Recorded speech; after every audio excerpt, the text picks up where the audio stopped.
Phase Zero, episode number 18. It's the Eternals episode. Welcome to the show. I'm your host, Brandon Davis. Joined today, Aaron Perrine is here.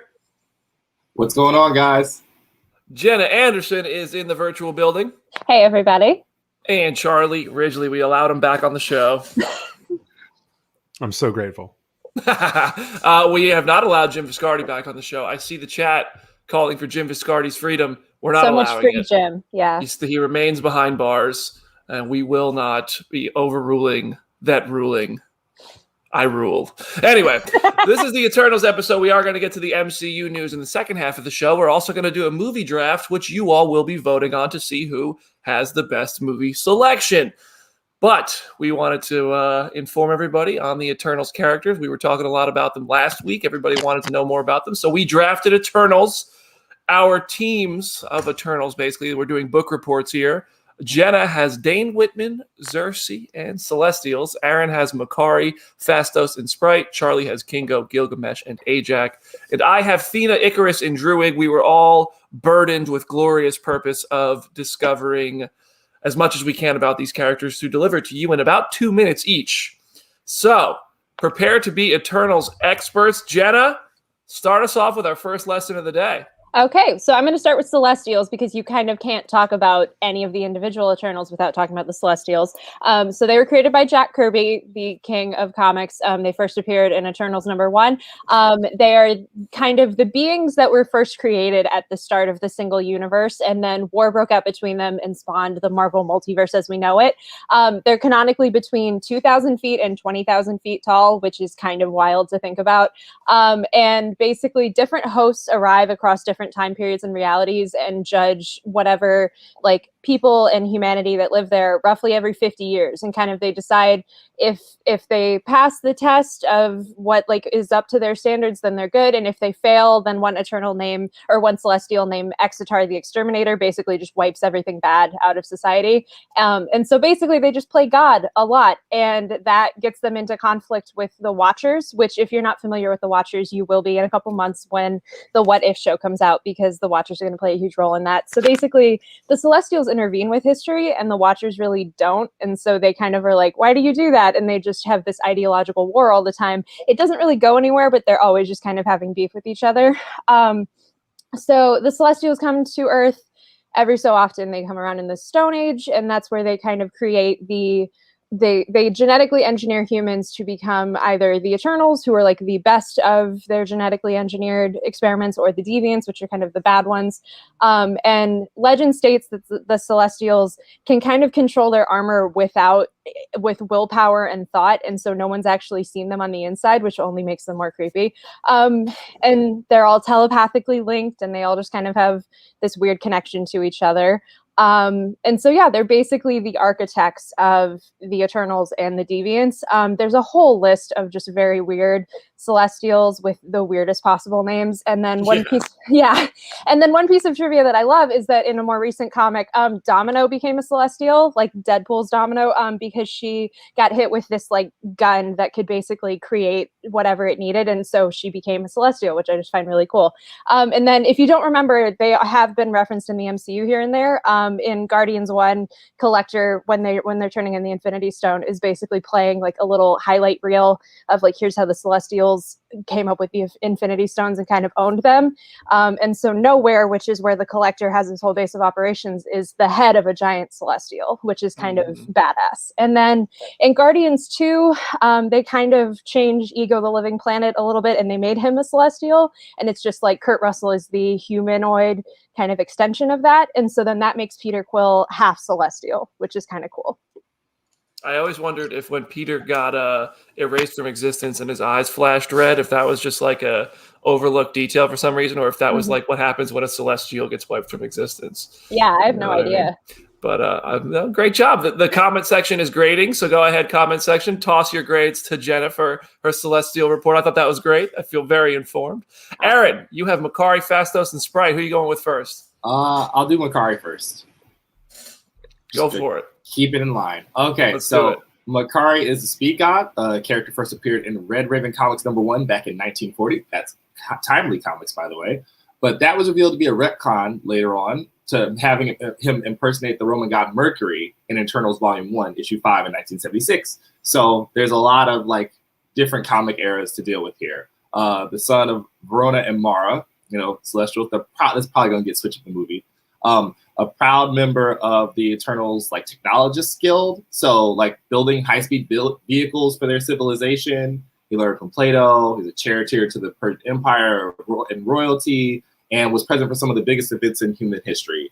Not to mention that like immersing himself in the world of man. So it's probably a pretty good bet that we're going to get a lot of regular human character interaction out of Makkari, probably, I'd imagine. Most of his adventures center around protecting humanity from deviants. So, like Jimmel or somebody, we will discuss at some point here, whenever the movie comes out. There has to be a villain. I imagine that's probably what the villain's going to be. So this other Eternal named Master Elo taught Makkari how to harness that speed and push past the limits. Faster, Barry. Faster. You got to push faster. So he like is super fast, like one of the fastest speedsters in the Marvel universe, actually, weirdly enough. So bullets can't actually kill this speedster. Oh, yeah. I was just going to make a joke about like, man, we're never going to get to see Quicksilver race still. And that happened in the comics. But maybe somebody else, it can still happen some other way. Somebody else he can race Ralph Boner. Yeah. Oh, God. Could you imagine the audible groan in the theater of Ralph Boner's in Eternals? So there's also like a special connection to the Dreaming Celestial, hinting towards Jenna's weird thing with all of them having these really out there, strange names. And Lauren Ridolph is playing Makkari in the movie. She's the first deaf character in the MCU. There we go. Listen, Lauren Ridloff, I think, is the sole reason I think Makkari could become my favorite character in Eternals, like by a landslide. I think Lauren is fantastic on The Walking Dead, and I know a lot of people have stopped watching The Walking Dead. She's so good on The Walking Dead, and if she's, I'm sure she's bringing that to Eternals. But yeah, it's gonna be awesome. It's gonna be fun. Yeah, it's gonna be awesome. All right, Charlie. Everybody in the comments, make sure to give Aaron a grade. Jenna, you're getting a lot of A's and A pluses. So awesome. So good job, Aaron. You're up for the judgment of our teachers, I guess, who are grading us. I don't know. Charlie, you have Kingo, Gilgamesh, and Ajak. Who are you going with? I'm going to start with Kingo, even though I'm tempted to go either of the other ones. Both Gilgamesh and Ajak are really tied to Makkari in a couple stories that Aaron just talked about. I want to talk about them, but Kingo has the least going on, has the least kind of comic history of the three. So I'm just going to go ahead and get that one, I guess, out of the way because it's so much shorter than the others. There's so much less happening with Kingo, which I'm kind of disappointed about because Kingo is played by Kumail Nanjiani, and I was kind of hoping he'd be like, which he still might be in the movie, one of the core characters, but we don't know. And in the comics, he's got the least going on. Kingo, more than anything, is a warrior. He doesn't have any kind of super special power or ability. He's not a speedster like Makkari. He is a great warrior. All the Eternals are great warriors, but that's kind of his claim to fame. And he first appeared in 1977 in Turtles number 11 in that original Jack Kirby series. And when all the Celestials, or when all the all the Eternals returned to space, after living out on Earth, they went to their own place. They had the Olympia deal going on. He stayed behind on Earth, and he kind of used his power as a warrior and turned it into a Hollywood or a Japanese entertainment industry, like film career. He played a lot of samurais, a lot of warriors on in film, on TV, and he became a real superstar in movies. And so when things kind of came back up to the present, that's what he was doing. And so it ties, when you watch the trailer for the little clips for the movie that we saw in the highlight reel that we talked about last week, that camera guy that was seen in a couple of shots, both of them, he's standing right there with Kingo. And that's key because Kingo's a celebrity. Kingo's, a movie star. And really, like, when you go look up Kingo online, unless you're actually going through and reading some of the comics, like, he does not have a lot going on. That's the only thing that people know Kingo for is being a movie star. And so I'm really interested to see how that translates to the film and if they give him some kind of bigger role going forward. Because as it stands now with the history of the Eternals in the comics, he is one of like the lesser characters in terms of how much he has to do and how much history there is. You don't know his origin. You don't really know a lot of his past. up until that first appearance in Eternals number 11, and then got in the present as a movie star. Right. Yeah, I think it's gonna be real because the Kingo in the movie is gonna be a Bollywood star. I think Yeah, it's gonna be cool. they're changing a little bit. They're changing a lot of characters in the movie compared to what they were in the comics, which is really interesting. Yeah. Go ahead and grade Charlie in the comments. Aaron, you got a lot of plus signs next to your A's. So good job. Good job. I'm gonna go ahead and I'm gonna go with Thena. I have Thena, Ikaris, and Druig. I'm going to start with Thena, played by Angelina Jolie in the movie. First appeared in Red Raven Comics #1 as Minerva in August 1940. Now, I don't know like how true or accurate that is. It came from like a Marvel wiki, but then appeared in Eternals #5 in November 1976 as Thena. I don't know what that Minerva bit is. I need to do more digging on that. But Thena was born with the name Azura, renamed Thena to reflect the name of Zeus's daughter, Athena. In Marvel lore, the city of Athens was actually named for Thena, not for the Greek Athena, because Thena did so much for the people there. Thena saw that the Eternals had no need to fight amongst themselves and wanted to unite the group, but also was a big reason why they became divided. I think we'll see both of those things be true in the movie. She encountered the Deviant Crow in Babylon 2,500 years ago. We saw Babylon in the trailer for Eternals and that sizzle reel we got. They got in a fight ultimately. Crow let her live, and then they started to be in a relationship because that's, how all healthy relationships start. She outed Crow when he invaded New York. She exposed him as a deviant, but ultimately helped more deviants in the future and turned on Ikaris when Ikaris needed her help. When it was all said and done, Sprite wiped all their memories. She became an employee of Stark Enterprises. And then we're, jumping thousands of years with these Eternal stories. Ultimately, Celestials start raining down on Earth. Thena is among the Eternals who realize that they were created by Celestials as a means to help cultivate humankind. And then there's a story where all the Eternals commit suicide together because they don't want to be the ones ruining the world. Thena's powers are all standard super strength and speed, all that stuff. Super fast healing. She can fly. She's telekinetic. She can manipulate molecules. She's telepathic, and she can teleport. I don't know if all of those are coming to the movies. Like a lot of the Eternals can teleport. They don't like to teleport because it takes a lot out of them. It's an uncomfortable thing, and they've described that. So they prefer to just travel because they can do that super fast anyway. But I don't know how much of those powers are going to come to the MCU. We do know that one power that she's going to have is weapon manifestation, which means she can just make a weapon out of anything, like out of thin air. She can make it appear, and I think we saw that in the trailer when she made that sizzle reel when she made that sword appear. And yeah, so that's Thena's core story. And I think as we describe all this, when I was doing my research, I noticed a lot of this stuff. You could see how it all ties together, and you can start to kind of connect dots for what you think is going to happen in the Eternals movie, especially Sorry, I thought you were trailing off. Well, I was just going to say, especially between like Thena and Ikaris, who seem to be major players in this. But go ahead. It's interesting, and I had an idea of this before reading a lot this week. There really are only two main Eternal storylines to follow. The movie doesn't have it, like it's not like Captain America or Captain Marvel where you have like all these arcs and stuff.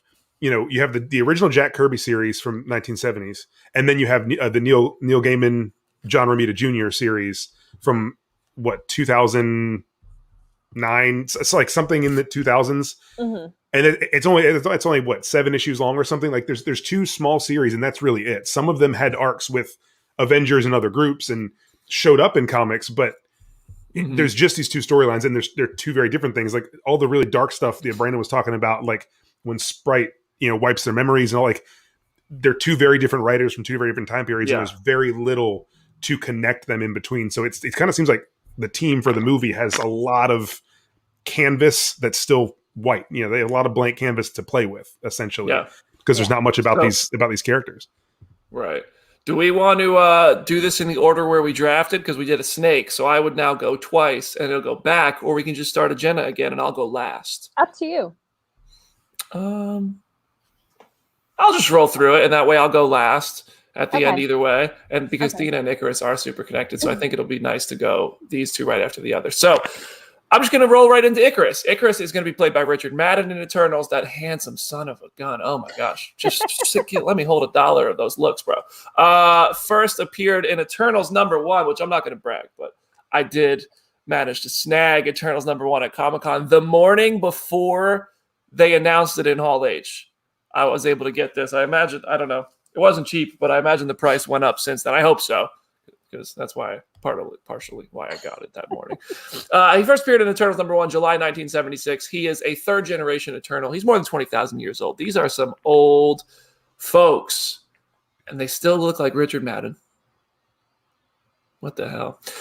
He lived in Polaria, which we know as Siberia. It became Siberia in real world. And during the Great Cataclysm that sank Atlantis, he guided an ark full of humans and animals. So we see like a combination of things in the story. We're seeing like the MCU rewriting, like putting its own spin on real world history, like giving Siberia an origin story that involves superheroes. Noah's Ark, like rewriting like religious mythology, like Noah's Ark type stuff. And then we're also seeing ties to like MCU characters we expect to see, like Namor and Atlantis. So all the Eternals are kind of linked to so many things. The symbol of the celestial pyramid, which the Celestials used to destroy one of their own races, is imprinted on his brow and shows itself when Ikaris experiences neural pain. There's also a molecular pattern on his suit, which you'll see in a lot of the concept art that has already been released in promotional material, which is the key to opening the pyramid and its secrets, and it will change if someone breaches the pyramid because it's like updating your password, I guess. He led a fight against Deviants as they tried to oppress humanity on Earth. He had a son who died, and so listen to this story. Ikaris gets married, he has a son, and he names it Ikaris. It's like Ikaris Jr., but it's not a superhero. It's just a human. But he wants it to be a superhero, I think. So he creates this thing that allows his normal muggle son to be able to fly. Bad call, Ikaris. He then disappears to go fight Deviants for a very long time. While he is out fighting Deviants, Ikaris Jr., Lil Icky, we're going to call him, decides, I want to fly like my dad. And Lil Icky goes up to the atmosphere because he doesn't know how to control this thing. And he ends up getting lost in the upper atmosphere of Earth. Just floats there until he dies. Kid just dies up there while daddy's off fighting Deviants. So then Lil Icky's jetpack eventually gets killed and destroyed by the sun's rays because he's floating too close to the sun. And he falls back down to Earth. Ikaris comes home and finds his son's body. Bro, Ikaris, man, that's bad parenting, bro. That's like leaving your kid in the car. Don't do that. Don't do that. Watch, if you give your kid a jetpack, at least monitor them. Anyway, sad story. Sorry that happened to you, Ikaris. And he eventually starts going by Ikaris, and he revisits the Celestial Chamber farther down the road. He's disguised as a human, which I believe is what happens in this book. I read this book a while back. And ends up fighting Deviants in New York City, ultimately gets thrown in jail, an underwater jail. Thena frees him later on. He later participates in that Eternal mass suicide, which is in one of those versions of Eternal stories. But he's rebirthed as all of the Eternals were because they're Eternal and they're, it's comics. So then there's a fight with Thanos. We're not going to get into that. And his powers are, Eternal physiology. He's got super strength, super speed, flight, regeneration, the same telekinetic, telepathic abilities that they don't really love to use because it's uncomfortable to use them. And in rare cases, he will use it. I don't know if any of that's coming to the MCU, but I do know he's going to be able to project cosmic energy beams from his eyes and hands in the MCU. And that's one of his signature powers. And fun facts, he has alternate names like Iceberg, Daedalus, and Sovereign in comics. But I think he's just going to go by Ikaris in the Eternals movie.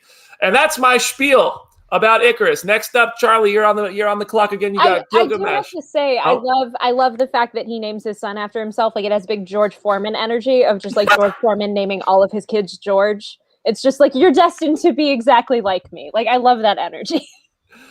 Yeah, except he lets him fly into the sun, dude. My God. I like that's sad, but I love it because it is the myth of Ikaris. So that's cool that they did that with Little Icky. Also, everyone in the comments is just basically like Paul Rudd is an eternal. Like they're like Paul Rudd is an eternal. Like that's what the comments have decided at this point. So he has drank from the Lazarus pit or whatever it is. I don't know. He is immortal. He is eternal. He just turned like what 54, 53 a couple weeks ago.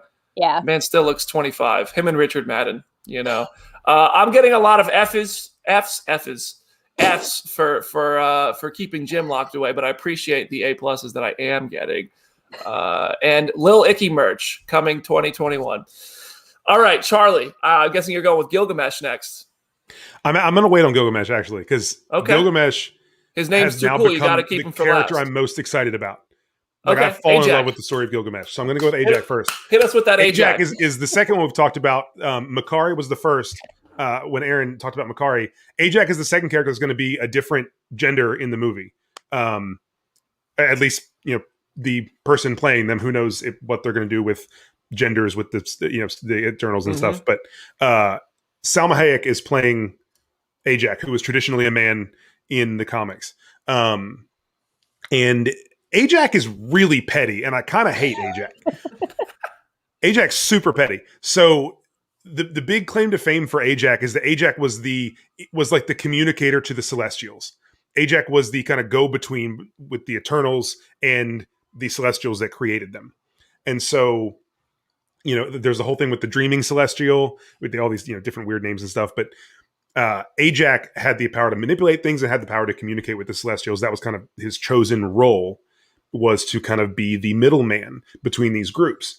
And then there's this whole storyline where the Dreaming Celestial needs to have a chosen Eternal to communicate with and help. Again, there's a whole thing with the Dark Celestials. Anyway, so the Dreaming Celestial, Sprite is trying to affect things, trying to manipulate things so that Ajak can continue to be the communicator with the Dreaming Celestial and help kind of stop all these things and can kind of keep that power. But the Dreaming Celestial kind of awakes and chooses Makkari as his communicator, as his eternal counterpart. And Ajak gets super pissed and jealous because that was my job. So he manipulates Gilgamesh into murdering Makkari in order to have that job back. Yeah, the Eternals have the most effed up family history. They kill each other. They let their kids die. I feel like a lot of this is going to come to the movie, but I feel like a good chunk of it is not. I don't think we're going to see Ikaris' son die from flying up into space. But who knows, that's the whole man. thing with Ikaris, though. I do think that the common theme that we're seeing here is that there is going to be a lot of division because of choices they made towards each other. Yeah, and then they're going to end up being one side's going to be kind of villainous, other side kind of good, and then a bigger villain is going to make them all come together. Gilgamesh has a lot of that too, which I know I'll get to later. But Ajak is very petty and likes his responsibility and doesn't like it being taken away from him. He ends up becoming a gardener when he gets reborn as a human, because he kills Makkari, but then Makkari comes back because they're Eternals and they always come back. He battled Hercules, or he joined Hercules in the battle against the Skrull gods. An Eternal Skrull killed Ajak at one point, and then he was brought back. And Ajak was one of those people that joined in or one of those Eternals that joined in that big mass suicide with everybody. Ajak feels like a very pivotal Eternal throughout a lot of this history, because when a lot of the negative things happen between them, Ajak kind of felt like a part of the center of that. And there's the manipulation factor, and I'm really excited to see how Salma Hayek does that. She's such a pleasant and intelligent person, and I kind of see her being this wise. When they talk to her, is very direct and has everything, all the knowledge to say, but she's really kind of pulling different strings and manipulating different characters, and I think she's really going to be a lot of fun to watch. I'm also not going to be tremendously shocked if they take some of these stories and apply them to different characters. Yeah, right. Because they love to do that at Marvel Studios. They love to kind of take stories from some characters, give them to some characters that won't even be in the movies. You'll get a different characters from comics and put them. That's what they love to do. I mean, we've seen that before. All right, we have one more, and then we're going to take a quick little 60-second break. Jenna is up with either Dane Whitman or... yeah. Okay, so we have two more. Yeah. Sorry, yes. We have Phastos or Sprite. Who are you going with? I'll do Phastos. Phastos. Let's hear it. All right. So we cool got name. My big homie, Brian Tyree Henry. Hooray. This is going to be a lot of fun. So he gets mistaken for Hephaestus during the ancient Grecian period. He's not exactly a fighter. He's more of a tech/weapons guy. So his first appearance is in issue 1 of the second volume of Eternals, actually created by Peter B. Gillis and artist Sal Buscema instead of Jack Kirby. That's kind of interesting. He's a master technologist and will probably be the one outfitting everyone else in the movie. That cool hammer you see him in the comics, with him in the comics, actually fires bolts of energy, which is really, really cool. as to the stuff that you guys were alluding to before, Sprite actually does rewrite his memories, and he lives among humans for a while under the name Phastos. And due to his nonviolent nature, both Ikaris and some of the other Eternals and Makkari try to like convince him to get up off of like, the sidelines and recognize that he was an Eternal and help them like, stop an impending doom situation. But he doesn't really listen to them. And then the Dreaming Celestial kind of like forces him back into the fray. And Ikaris and Thena are like happy to, have him there. He'll be the first gay MCU member, which is interesting. That's very cool. And hold on, did you just dismiss Joe Russo? Joe Russo? Oh, Joe okay. Russo. All right. Okay. Chat, y'all can read me for that. 5 seconds. 5 seconds. Did you blink in Endgame? I'm sure you did. It was very long. Like, I'm sure you blinked. Oh, you couldn't miss it. They did a whole THR report just to make sure you knew. Listen, oh my goodness. I think we should just award that to Phastos. I think we're just gonna completely forgot about that. Thank you, Brandon. Thank you. Appreciate you. Every time we mention gay Joe Russo on this show, I just have PTSD. It's just every single time.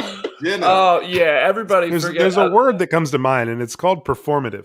Yep. And yep. I think about that a lot. It's just such a weird decision by the. Anyway, that's why I can't. It wouldn't have been weird if they didn't do the whole thing before the movie about. Yeah. Hey, listen. Yeah. We're breaking some ground, guys. Yeah. Also, anyway, Lil Icky did not solve the icing problem. There we go. Lil Icky didn't die for this. Lil Icky didn't die for gay Joe Russo to get that title of first gay character in the MCU.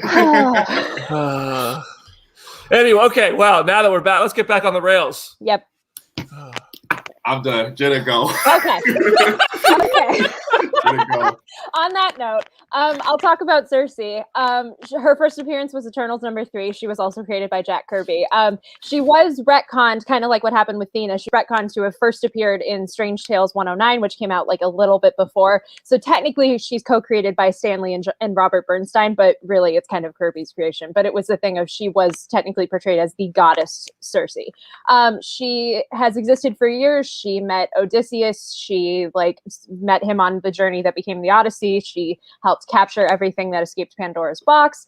And then eventually she became a socialite in New York City. She met the Avengers when she invited them to one of her parties. And that was kind of how she first got in touch with them. She flirted with Captain America for a little bit and then decided I'll help you out on some missions. And then she eventually actually joined the team after Gilgamesh got injured, which I'm sure Charlie is going to go further into. So she joined the team and so did Black Knight at the same time. And she kind of started developing feelings for him. At a certain point, she started suffering a mental breakdown and briefly turned evil in that kind of way that always happened in the comics in the 70s and 80s of this female character is going to wear a slightly more risque costume and just be slightly evil and more of a prick.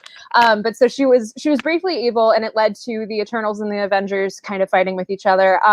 The Eternals ultimately suggested that they put Sersi and Dane in what is called a Gan-Jossen bond, which is basically a psychic imprinting of you can telepathically feel each other's thoughts and help ground each other. It feels like what is in Twilight of the weird imprint thing just on steroids. But so this bond was complicated by the fact that Sersi really liked Dane, but Dane had a love triangle with Crystal of the Inhumans, who was also an Avenger at the time. But I'll dive more into that in the Dane Whitman part. But so also at the same time, Sersi was being stalked by Proctor, who is a evil parallel version of Dane, who basically his version of Sersi turned him down. And so then he went through the multiverse and was like, I'm going to kill all the Xerxes because I'm mad because she rejected me. And so she got kind of stressed out and overwhelmed and ended up killing Proctor. And then she was like, I'm going to exile myself to the Ultraverse. And so that way I can kind of have some time away. And so Dane was like, I guess I'll go with you. And so then they were there. And Sersi became possessed by an Infinity Stone, a 7th Infinity Stone that does not exist in the main continuity. And so that led to a beef with Grandmaster and Loki. Eventually, she made her way back to the main Earth. And then after Civil War, as we've mentioned, all of the Eternals kind of forgot their powers and were established in human lives. So Sersi became a party planner. And then eventually she rediscovered her powers and had a romantic relationship with Makkari until he died. And then, as we've kind of established, she was part of the mass suicide with the rest of the Eternals. I do think it is hilarious to imagine these superheroes with eternal abilities just suddenly working at Starbucks. Like, I know, right? Most of them didn't know who they were. At Yeah. that point. right.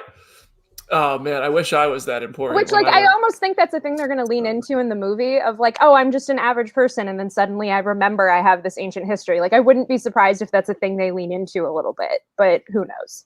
These movies need to work on the perception they're giving of actually being a superhero, because I'm going to leave thinking I'm just going to wake up one day and remember my abilities. All right. Warped perception. Anyway, just kidding. Yep. Stupid joke. All right. We're going to take a 60-second break. This is a great opportunity for you to hit the follow button on the Comicbook.com Twitch channel, or just send the podcast to your friend if you're listening to it on Apple or Spotify. And we'll be right back with breakdowns on Dane Whitman, Sprite, Gilgamesh, Druig, and more from the MCU and a movie draft. See you in a second.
Welcome back to Phase Zero. Thank you for staying with us through the break.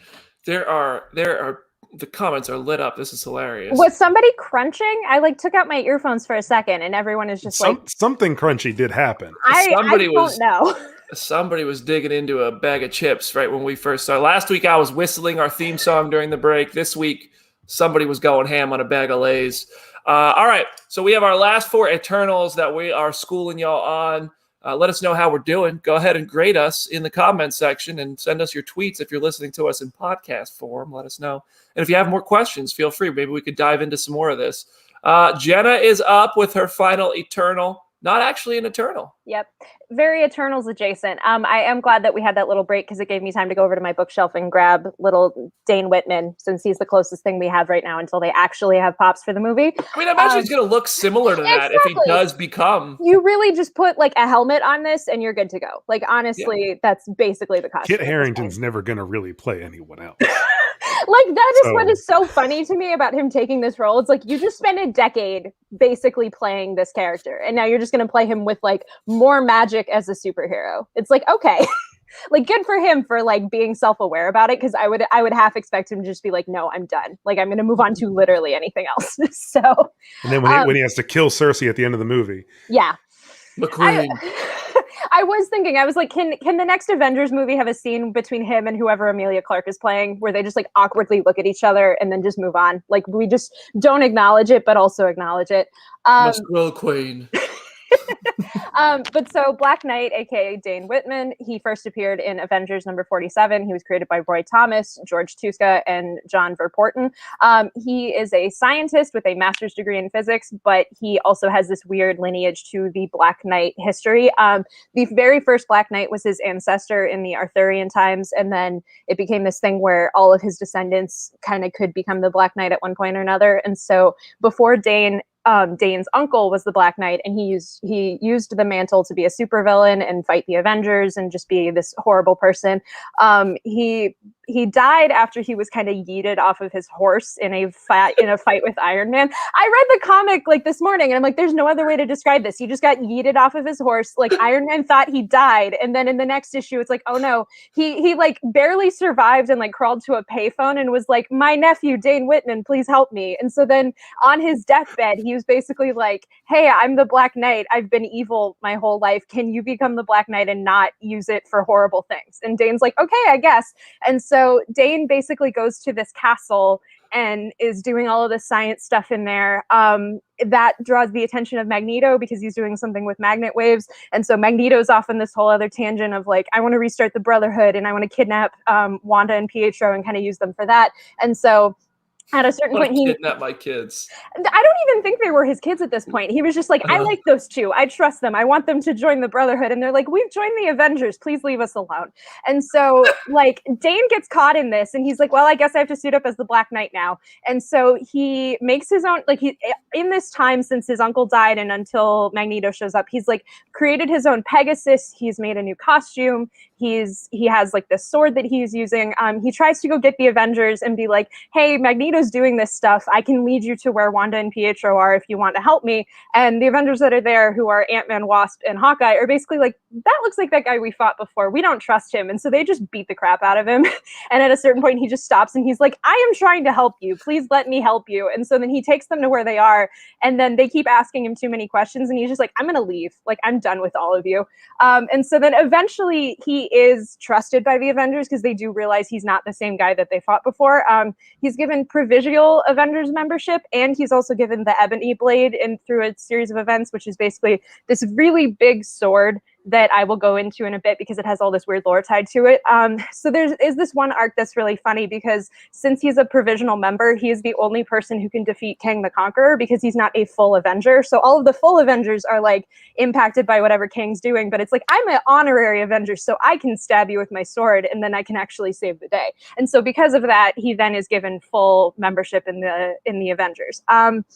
And so he uses the Ebony Blade, which is this really powerful sword.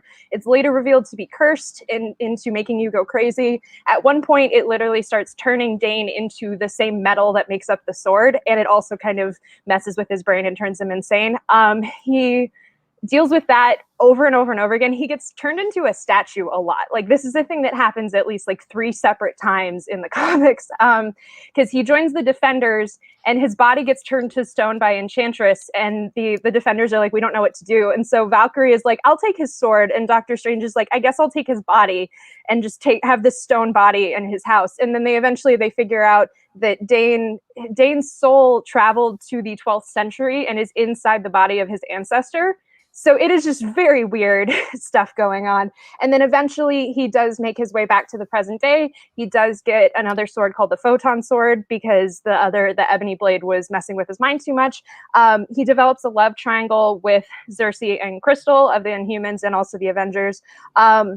Crystal also at one point had a kid with Pietro, and so that kind of was putting a strain on Black Knight and Crystal's thing. But then they're like, Crystal's daughter comes back at a certain point, and Dane kind of realizes like, okay, I'll let you and Pietro do your thing and have your little happy family. I guess I'll go over with Sersi because especially now that we have this psychic bond. And so then they go to the Ultraverse, and while Sersi is dealing with being possessed by an Infinity Stone, Dane leads the Ultra Force, which is basically that universe's version of the Avengers. He comes back to the main Earth and he joins a lot of different teams. He joins the Heroes for Hire. He joins Excalibur. He helps Captain Britain a lot of times, and then he keeps joining the Avengers. He also switches bodies a lot. Like, he'll just go back to this random ancestor or somebody in another timeline or whatever. At a certain point, he goes to Weird World. And then most recently, he was part of the Avengers arc where it was basically America's Next Top Phoenix host of like, we're trying to find the next host of the Phoenix. And so he was part of that and kind of briefly had the Phoenix Force, which was kind of cool. Yeah, can we just hold on a second? I mean, Jenna not only came prepared, but she delivered it all so well. Wow. This was so much. Like, I could write a book just on how weird all of this is, because it's this weird mix of like science and mythology and space stuff. And I'm like, this character just has so much going on, but in the best possible way. It feels like there's no way that they tell a lot of his story in this movie.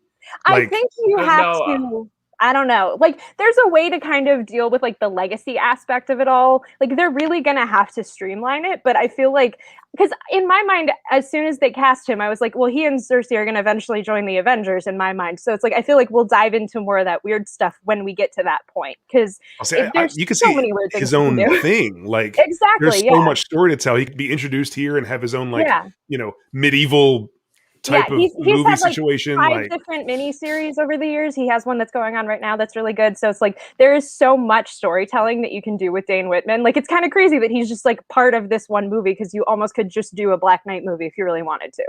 Yeah, I don't think we're gonna see a fully realized Black Knight yet. I think we're gonna get like the beginning of that story. Yeah, as laid out here. But there, I mean, look at all of the stuff we've talked about so far. We still have 3 more characters to talk about, and we're all at the runtime of our show. Just introducing you to these characters is half the runtime of your average movie. Like we're already there's a lot going on. So, all right, great job, Jenna. That was awesome. Oh, I just dropped all my Suicide Squad poker chips in excitement. Ooh, way to go! All right, Aaron, you are talking about Sprite. I am. So Sprite first appears in Eternals 9, March of 1977. It's a Jack Kirby creation again. You guys kind of know where we're, because of what Charlie already put forth, what Jenna and BD, all of it sort of revolves around Sprite kind of having a lot of weird machinations behind the scenes, like them and Ajax just plotting. So we're in for another trickster. That's fun. Right? Trickster archetype is pretty well defined in MCU. I am now have a clock in the background of my Mac waiting on when we get Tom Hiddleston and freaking like who's playing Sprite in this one? I wrote it down. Leah McHugh in the same thing, because it will be delightful, like in the same frame with each other, if it could happen. So Sprite is a big deal in the comics of the aughts, that 2000s era Eternals run that Charlie alluded to before. They're kind of one of the main motivating forces behind the entire like plot of that book. So he made the cast, like the entire like range of Eternals, forget who they were and live unassuming lives in the first place, as like payback for treating him like a child in the previous iteration of comics back in the 70s. He harnesses the power of the Dreaming Celestial to use something called the Unimind, like a big MacGuffin for the Eternals, to warp reality, because we all know how great that goes in the MCU. We know how, like Wanda, it doesn't go well for Naughty Sprite. They almost get away with it, but they get caught by some of the other, I think it's, if I'm not mistaken, I think it's Ikaris and Sersi catch him on the way out, and they deal with him. And because they never die, it's just like, well, I would have gotten away with it, and I do it again. Go ahead and kill me so I can come back and cause more mischief. Back in Shakespeare's time, it's rumored that the Bard based Puck from Midsummer Night's Dream on Sprite, and that would make sense, right? Powers include illusions, levitation, cosmic radiation, and rearranging matter. However, like Sersi is better at molecular reconstruction, right? I mean, look at the sword. So that's going to be really interesting to see, because we already have a couple different characters who could be like an antagonist, or like sort of like a weird sort of not completely a hero. There's multiple routes it could go. I think from listening to everybody, what I've like internalized is, man, this thing could go in so many different places, because there's only 2 big runs and it's just a bunch of white space. I don't know exactly what to expect, but after learning about Ajax and Gilgamesh from you guys, like I'm like, oh boy, I don't know who's going to be the bad guy. I just imagine it's going to be a thing where something happened between them, that some of them were perceived as the bad guys, and probably to each other they were all the bad guys, so they divided. And now they have to come back together to fight a worse, more powerful bad guy. That's what I'm imagining here. Charlie, you are up. Your final character. You've been hyping this one. Gilgamesh, the coolest name of all the Eternals, honestly. Yeah. So Gilgamesh was, I believe that was the last one I picked. Mm-hmm. But that it is now, Gilgamesh is the character I am most looking forward to watching in this movie, because his story is so fun, and he feels to me like the person that we're all going to root for by the end of the Eternals. He feels like the one that we are really going to get behind. So Gilgamesh had a bunch of different names. The other main name he's known as is the Forgotten One. And so he, throughout history, he was involved in a lot of big like historical events. He helped start the Roman Empire. He fought alongside Hercules. He was friends with Achilles. He had run-ins with King David, like biblical King David. There was just all kinds of stuff going on with the Forgotten One over the course of history. And the most important thing about him is that he did not know he was an Eternal. So he had strength. He was a great warrior. He lived all these lives. He didn't know why. And it turns out because he was an Eternal. So eventually he learns about his heritage and the Eternals learn about him. And there's a character named Zurus who was the leader of the Eternals for a long time, who was not in the cast of this movie as far as we know. And so I'm interested to see how that kind of comes into play and how Zurus and who kind of takes on that role, or if they mention Zurus at all. But Zurus learns about the Forgotten One's history, as you know, because the Eternals aren't supposed to like meddle in human affairs.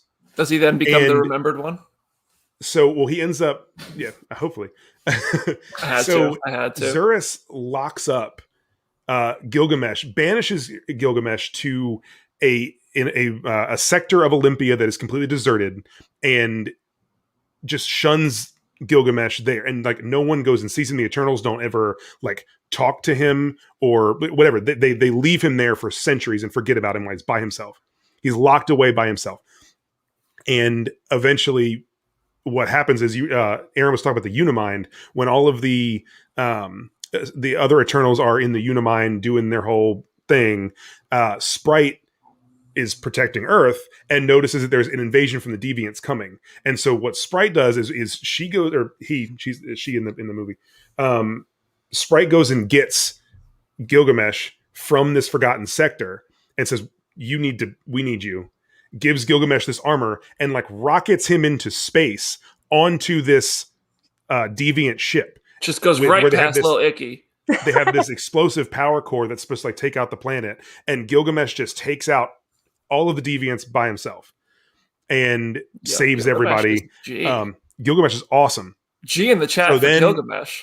Yeah. So then when the Forgotten One comes back, he's blind for a time, and they never really explained why that was. It probably had something to do with that energy core that was there, but they never really deal with it. But Zurus ends up restoring the Forgotten One's like freedom and his title of an Eternal after that, and they start calling him Hero. He takes on that name, and he's since abandoned that. But eventually he becomes an Avenger. He fights alongside the Avengers. You know, Jenna mentioned that a little bit.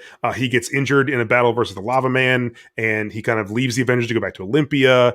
He's captured by Immortus. He has all these run-ins. You know, the Kang kind of was in there. And then it all kind of comes forward to when Sprite rebirths a lot of the Eternals. Mm-hmm.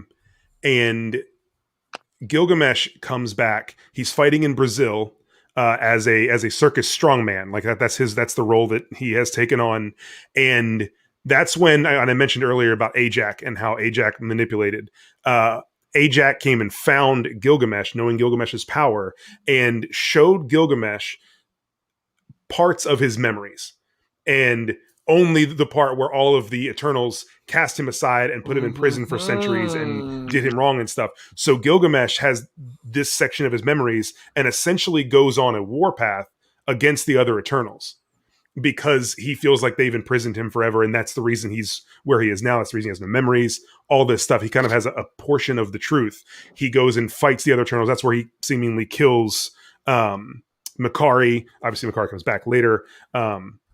But he fought Druig, who's in this movie, who I think you're going to talk about, Brandon. He went through all this and then eventually was given. Thena gave his assigned his memories, and he saw kind of the full picture before she kind of put him down. And then he comes back with everybody else, and he works with Thor to save Phastos at some point. He hangs out with Hercules. There's a whole deal with the gods of war. When he works with Hercules a lot. But the biggest thing is that comeback where he is working against all of them because he doesn't have all the information, and he's really the only one that can single-handedly go toe to toe with a lot of them and fight and he obviously killed Makkari. And so Gilgamesh has this really interesting arc of like being the enemy of his own people just because he helped humans, and that he spent his whole centuries long life helping people, and he was shunned for that. And then given a portion of that information, ended up being an antagonist to them for a minute, even though it felt justified to an extent. I mean, again, he didn't have all the information, but he's their Winter Soldier. It's a really interesting arc. He has a lot of up and down, and even just reading through like the descriptions of these stories, you really feel for what Gilgamesh has been through. Yeah. And after reading all of it, after all the Forgotten One stuff, he feels like the character that's going to have so much to do in the movie. And I'm so excited to see how they bring him to life in this. So that sounds dope. I mean, he sounds like a powerhouse. I just want to see him run through a brick wall like Juggernaut. All right. Now, our last character of the day. By the way, there was a comment I wanted to shout out. What was it? Now the comments have been going too quickly. I lost it. Maybe I'm not going to shout out the comment. There's one that says Charlie's the best. You can just pull that one. Anyway. I wanted to point out how there are about however many people download the Phase Zero podcast and watch us live. We're all going to go to the movies and talk about Lil Icky. And nobody's going to know what the hell we're talking about, but you will know that there are Phase Zero listeners among you. I was going to say, we need Little Icky merch. Like, I feel like that might be our merch for this show. That's right. Lil Icky. Lil Icky, and he has the brain. That's right. All right. My character is Druig, played by Barry Keoghan.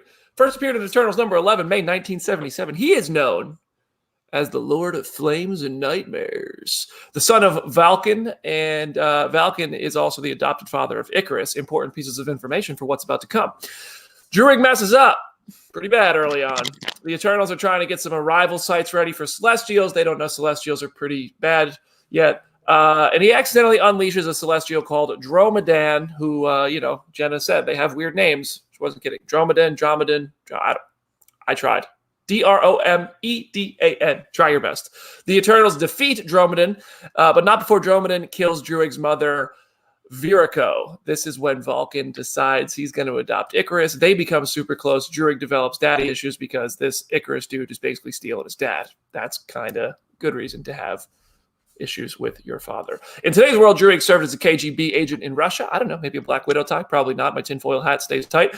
He enjoyed torturing people while doing that. He tried to torture Ikaris once upon a time, but was ultimately disintegrated by Ikaris, and Celestials kept his body at their desecration annex. So Sprite has already tricked the Eternals into thinking they're humans by erasing their memories, and Druig is being sketchy and making fake hostage situations and stuff in Russia to make himself get more power. He hired Thena to help organize that because Thena was the party planner. It's not a party planner. Someone else was the party planner. But he does hire Thena to help. Sersi was it was Thena. No, it was Thena.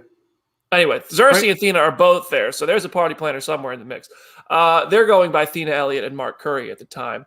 It was Thena and Makkari. Hold on. No.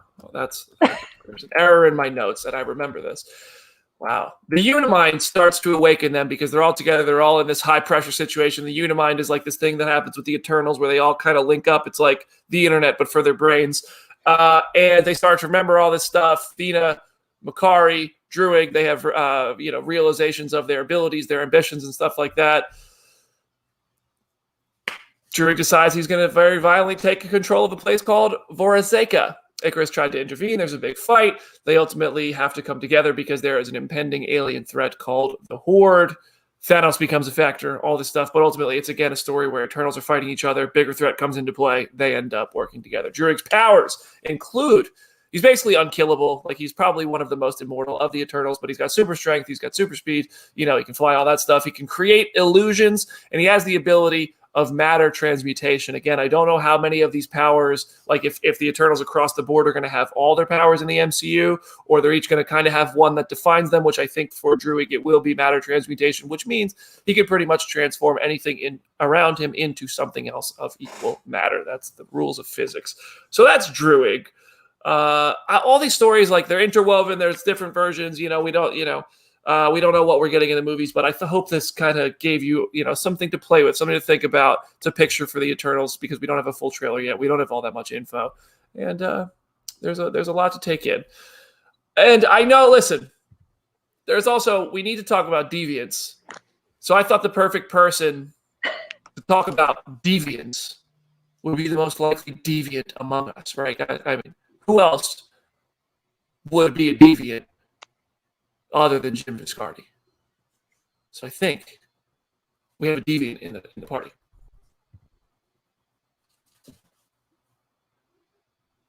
Oh, Jimmy, My mic was muted. Start off muted. What? This blew is it. Finally this freed is- you, and you couldn't even. This is it. No, you know what this is? This is bias. If you say against collusion, you. I swear you to didn't God. want me God. to have a big return, and so what did you do? You muted my mic, and you said, "Nope, I'm gonna ruin this for Jim." I have no control over microphones. I I had- have no control. I had my big return planned, and my mic was muted. All right, Jim, let's I talk know about- you commented Jim is free from comic book. I know that was you. Look, Jim, look tell us at about how happy Deviants. chat is. Look at how happy the chat is. Everybody should be awarding me for bringing you on the show. They No, shouldn't no, be no. awarding you for being here. No. Okay. Everyone is so excited for what I have to do. Well, what first thing I have to say is I am basically going to make an Eternals PhD. I'm going to print it and mail it to Jenna, and she needs to put Yes. it up on her wall Thank you. because holy moly.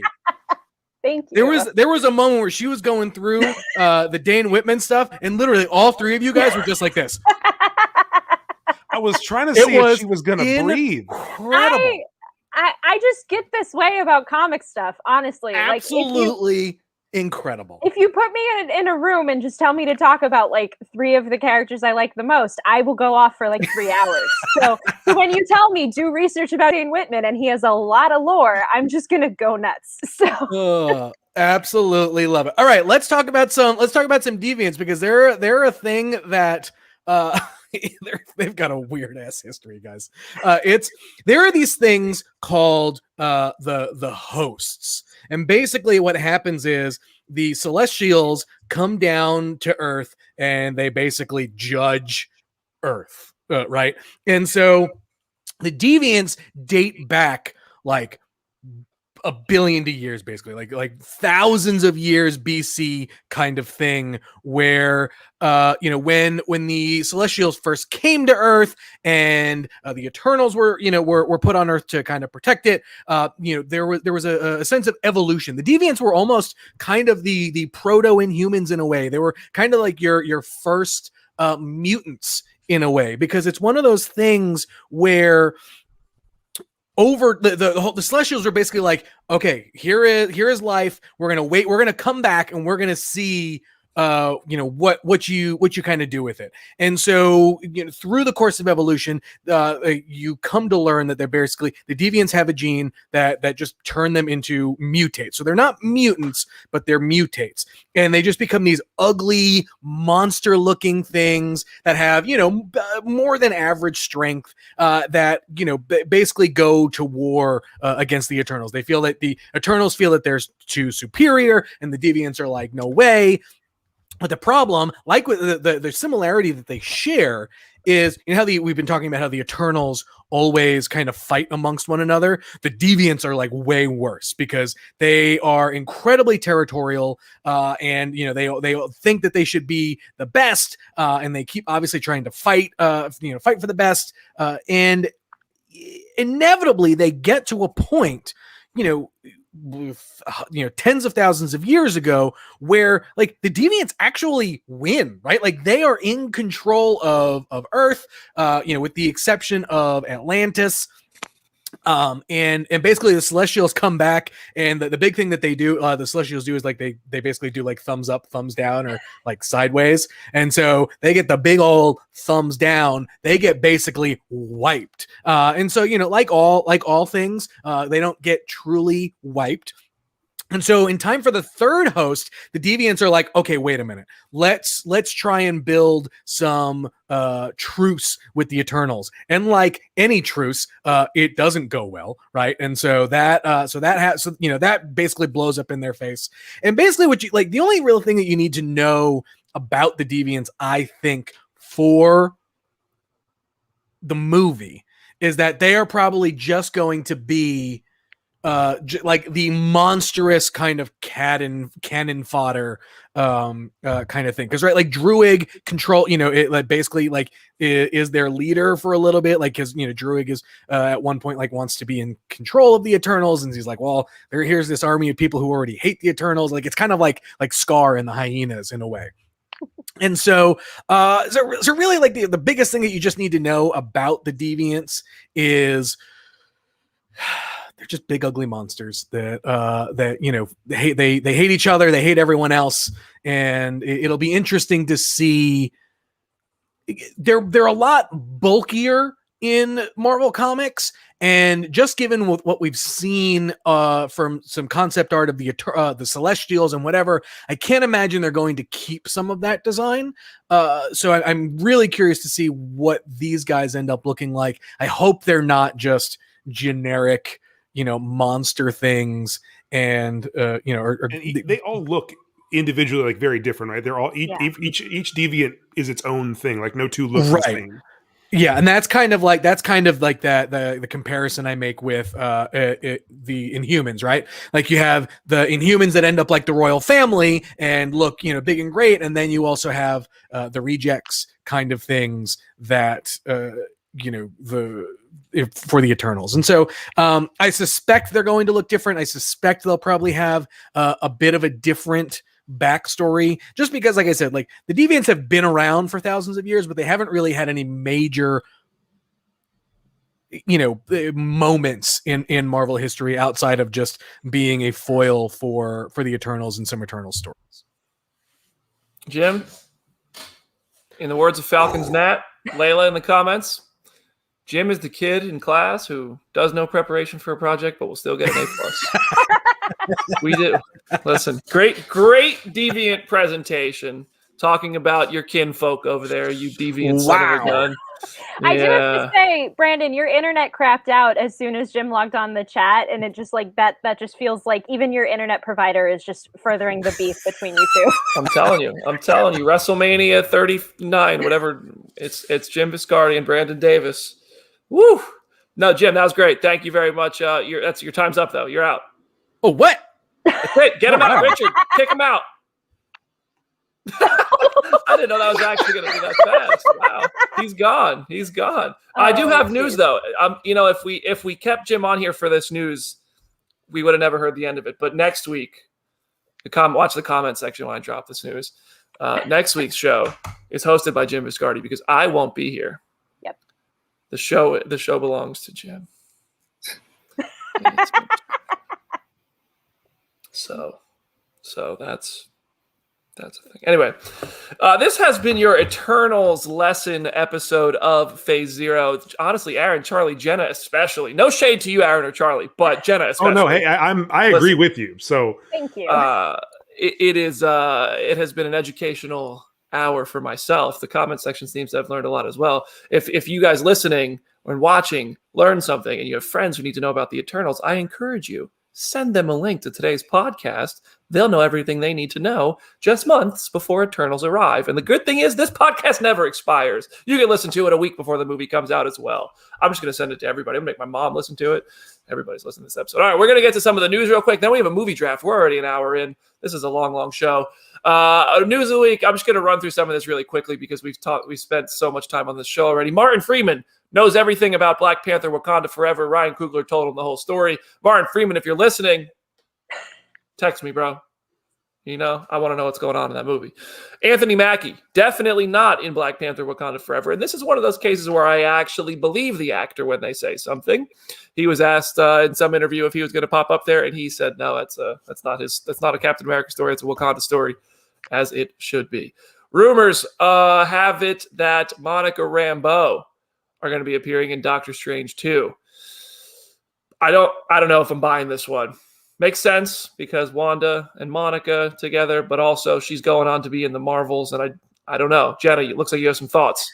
I think it could work. I think like also Doctor Strange, as we've established on the show before, even though the movie has basically wrapped filming, we know so little about it at the same time.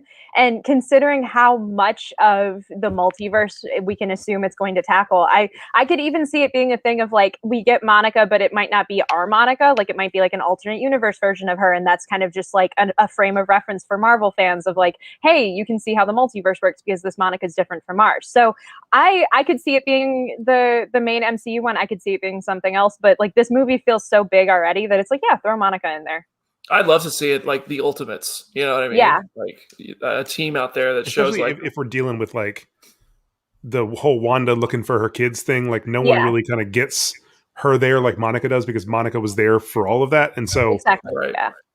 there's a lot of Monica, it's Tiana, booked and busy, says Falcon Side. Honestly, the cast of WandaVision, staying busy. Catherine Hahn, Benoit Blanc's about to be like, I do declare it was Agatha all along. Avengers Campus, Bob Chapek describes it as truly phenomenal. He's just bragging because unless you live in California, you can't go when it opens. So I don't care. Moving on. Venom, Let There Be Carnage. We got a trailer for it. Do we want to spend too much time talking about this? Because it was a movie trailer. It was great. Don't give me that. It was we not think a it's great in the trailer. MCU? Do we think that? It's in the MCU. I think it's MCU adjacent. I don't know. I don't think it's in the Kevin Feige MCU. will- I mean, it doesn't need to be. Like, honestly, just cast your own Spider-Man. I'd love to have Spider-Man in it, just a completely different one. Just do it. I want that crazy energy that Tom Hardy has to just do their own little Spider franchise world. You know, bring Garfield back to do that. Aaron, what do you think? I don't know what to think about any of this stuff anymore. There's so many things. Like Stan Lee's in the trailer. Like we still don't know what's going on with it being. Will it be on Disney Plus? Nobody knows. It's insane. Yeah, that's true. Dropping exclusively on Stars. I feel like Sony and the filmmakers are just trying to they're very clearly not saying anything one way or another because they know being a part of the MCU buys in a whole part of the audience just automatically, and saying it's not kind of crushes a bit of that box office draw just because I don't know why, but the MCU is such a juggernaut for like Morbius. The first Venom did make almost $1 billion though. Yeah. Yes, it did. I still think nobody was going to be talking about that Morbius trailer if Michael Keaton wasn't in it, tying it to the MCU. Yeah, I'm not disagreeing with that. I don't think Venom Morbius needs the MCU to be successful, Right. But I think it is more successful from a financial standpoint. It's more marketable if you tie it to the biggest franchise in movies right now. Anyway, yeah, I don't know. I don't think it's part of the actual MCU, but I think Sony really wants it to be. Yeah. I don't know that. I think they do.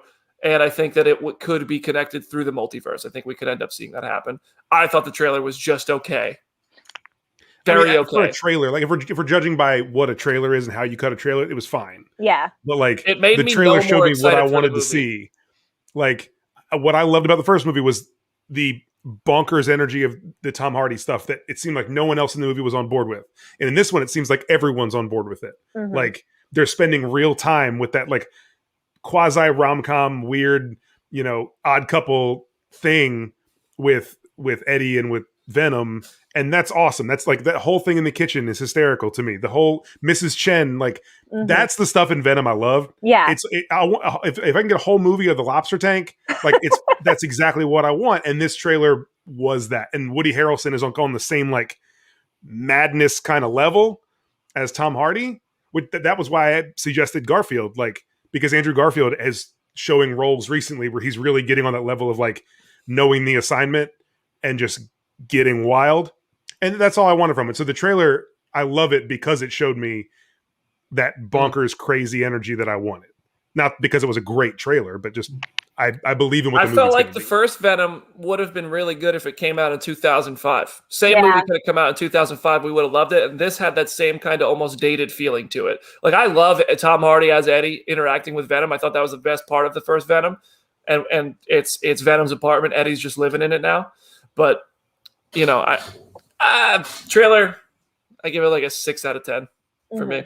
I'm going to watch the movie day one. Absolutely. But it didn't really get me more excited for the movie. I mean, Venom broke a bottle of ketchup. Ketchup? It's perfect. Like, I don't know what else you want. A good story. Moving on. Now, you say either. you actually sound like him. Wow. That was actually Maybe it better was than me. any impression I've done on Phase Zero so far. Wow. All right, so now we're going to end the show. 2 weeks from now, we're going to have the results of this movie draft. We're doing a movie draft, TV show draft too, but we're calling it a movie draft. Just it sounds catchier than movie and TV draft. We are each picking 4 MCU titles. It's a draft, and then the audience is going to vote on who has the best lineup. You can pick anything that has already been released in the from Marvel Studios. So Netflix, we're not going to do Marvel TV. It's Marvel Studios only. I know Daredevil, Punisher, Agents of S.H.I.E.L.D. They're all great.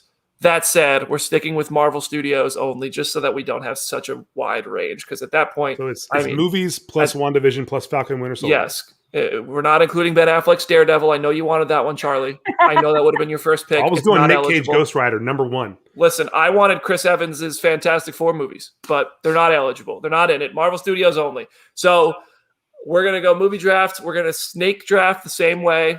We're going to go like we did last week with Eternals. So, plain and simple, I'm going to state this very easily so we can break it out for YouTube as its own video, and it starts now. We're doing a movie draft. Everybody's picking 4 movies from the MCU or shows. WandaVision and the Falcon and the Winter Soldier are eligible. Marvel Studios only. The audience is going to have 2 weeks to vote when I am back on the show in 2 weeks with Aaron, Jenna, and Charlie. We will have tallied the votes. We will see who wins a crisp high 5 from the audience. And the order of the draft is going to be me, Jenna, Aaron, Charlie. I'm going first because I went last for Eternals, and we're going to snake. So Charlie gets 2 picks, and then we come back up to me, and I go last there. So I'm going to lead us off, and my first movie that I am picking or show is Avengers: Infinity War. That is my pick. And good to know you already lost. Wow. Hey. Okay. Jenna, I have you down to go next. What All movie right. or show?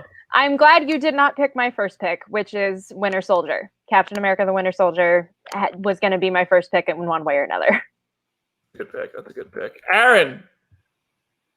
Since it's a draft, Vontae Mac, no matter what, Black Panther. Black Panther. Solid pick. Solid pick. This is a competitive game already. Going in, I messaged Aaron the other day and said whoever has first pick is going to be a real disadvantage because there's like a few top tier Marvel movies, and when you get 1 and then 8, it's just that's going to be tough because this middle part is where all the great stuff's going to go. I know exactly what I'm doing. Go ahead, Charlie. Great. So Guardians for sure. Guardians of the Galaxy. Guardians 1.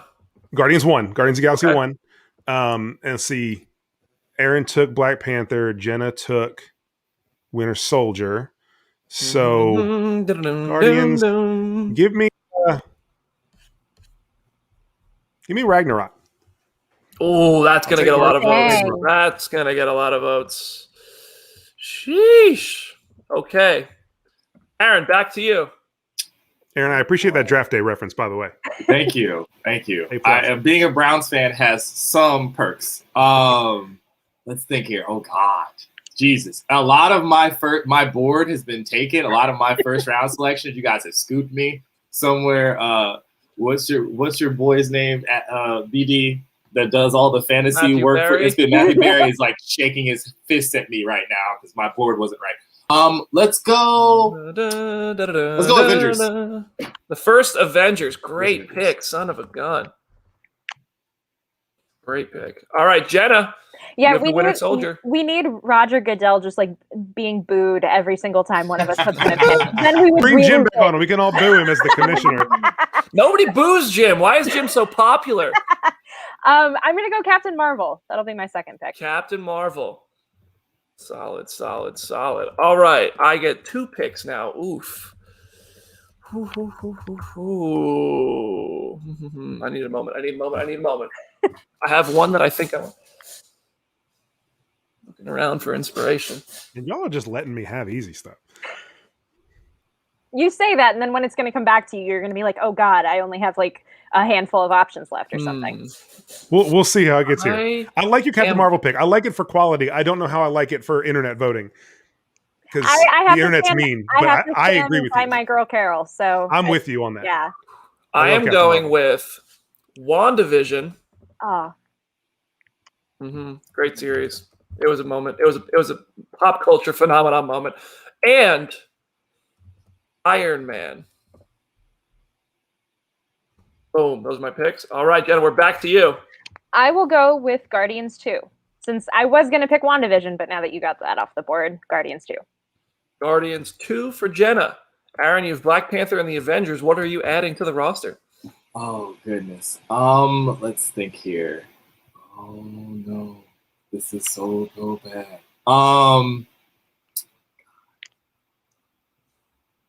Jesus. Give me Captain America: First Avenger. Oh, CA. Aaron. One of my favorites. Okay. Absolute favorites. All right, Charlie, your third pick and your final pick. It is up. It is on to you. I mean, we have 4, so Endgame. Endgame. That was. I'll take Endgame in the 3rd round. Absolutely. That's a steal. That's a steal. Can't believe it's still on the board. Both Guardians are off the board.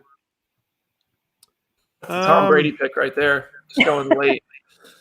I would pick Civil War, but I don't like that movie very much. As much as everyone else does. Film. I'm just gonna, I have some issues with it, but I'm gonna go Spider-Man: Homecoming. Ah, you son of a! Y'all can just give me the victory now. It's fine. I'm surprised you didn't pick Dark World because I know you are like the one Thor: The Dark World defender on He's our site. also a good drafter, though. Haven't you written those articles of like how important it is in the MCU? And it's important. It's very important. I just figured you would stick to your guns. If we were going through the whole MCU, I would certainly take it. That makes sense. But if we're only getting 4, yeah. I mean, Endgame and Spider-Man are right there. Aaron, you have Black Panther, The Avengers, and Captain America: The First Avenger. It is to you, my friend. So I'm just gonna go for the cheap pop. Give me Civil War. Come on, you people are taking all my picks. Have a nice day. Let's go. I'm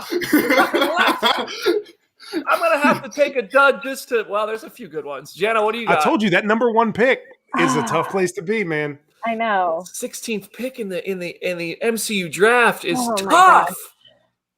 15 and 16. You have Captain America: The Winter Soldier, Captain Marvel, and Guardians of the Galaxy Volume 2. I'm gonna take Ant-Man. I just that movie just is such a delight. I don't know. Jim is so mad right now. I was going to take Doctor Strange, but spite won. And it's very fun to watch the chat. I'm like dying right now. Oh, man. I'm like looking through these. Oh, well, now I can talk openly about my thoughts. Of all of them because I'm like half of me is just blanking on most of the movies that are left. So I'm like, okay, so here now I can talk openly because nobody can steal it. I mean, I have Iron Man 3 on the board. That's a good film. I have Spider-Man: Far From Home on the board. Those are, Ant-Man and the Wasp, The Incredible Hulk. This is tough. Which one is going to get the votes, though? You know what I mean? Not Iron Man 3. No. I already have Iron Man. So if I'm trying to get I like Iron Man 3. Avengers: Age of Ultron is on the board and Doctor Strange are on the board. See, that's where it's tough with the MCU is you have 4-ish movies that are like universe. There's not one like in the sports draft. There's not like a clear-cut top pick in the MCU. There's like 4-ish movies that everyone kind of universally agrees on. And then there's everything else is kind of there, but they're all controversial in one way or another with certain parts of the fandom. And then there's like a couple at the bottom, but like here's the thing: a lot of the comment section is saying Doctor Strange, which leads me to think I could get a lot of votes from picking Doctor Strange. However, a lot of the comment section is being guided by Jim Viscardi, and I don't trust any of that. I feel like Jim Viscardi is like the Druig of the whole thing, he's being an influencer. He brought together the Deviants to take us out. Doctor Strange or Spider-Man: Far From Home. I don't think Far From Home is going to get more votes than Homecoming. I think I'm going to go Falcon. You have recency bias. Yeah. If I get Doctor Strange, then all of the multiverse fans are coming to me because I also have WandaVision. So my pick is Doctor Strange. So here are our lists. My team, Team BD, Avengers: Infinity War, WandaVision, Iron Man, and Doctor Strange. Jenna's team, Captain America: The Winter Soldier, Captain Marvel, Guardians of the Galaxy Volume 2, and Ant-Man. Aaron has Black Panther, The Avengers, the first one, Captain America, The First Avenger, and Captain America: Civil War. Big Captain America guy down there. And Charlie has Guardians of the Galaxy, Thor Ragnarok, Avengers Endgame, and Spider-Man: Homecoming. That's a strong team, but I'm feeling good. What's going to happen, how this is going to be decided is we're going to make a graphic for Instagram and a poll on Twitter. We're going to hire an intern to count the votes on Instagram, and the poll on Twitter is going to count itself. And 2 weeks from today, we will be back with the results. Maybe we'll have a prize. I don't know. I don't know if we are able to do that, but we'll figure something out. There will definitely be bragging rights involved, especially if Charlie wins. We'll never hear the end of it. I know, Charlie, you want to speak. I know you do. No, I'm smiling because my team is great. I'm low key worried about Aaron, but because I love Captain America so much. Yeah. We believe Volume 2, baby. Jenna, how you feeling? This is a really good matchup. Like, I honestly don't know who's going to win. I'm very excited to see how everybody else feels about it. The votes are going to be interesting. It's going to be close. I know who's not going to win. And the rest of us are going to be in a really close contest, I think. Who are you talking about, Charlie? Well, you know it's you. Excuse me. Infinity War is a better movie than Endgame. Endgame was just more fun to watch in theaters. It was just a more popular comments movie. About Doctor Strange make me think that Brandon has some sort of chance. So I don't know. It is not this comment section voting on this. You know how we're going to end this? We're going to end this with everybody explaining why you should vote for your team. Charlie, you go first. Because it has the best movies. I think it's universally. I mean, Guardians of the Galaxy is the best MCU movie in terms of film structure, in terms of dialogue, in terms of adventure. Like it is a perfect MCU movie. Ragnarok is the funniest MCU movie. I don't think that's really all that debatable. Avengers Endgame is the biggest movie of all time. Brings the entire franchise together. Like it is one of the most iconic theatrical moments in history. And then Spider-Man is the first Spider-Man. Spider-Man Homecoming is the first Spider-Man in the MCU.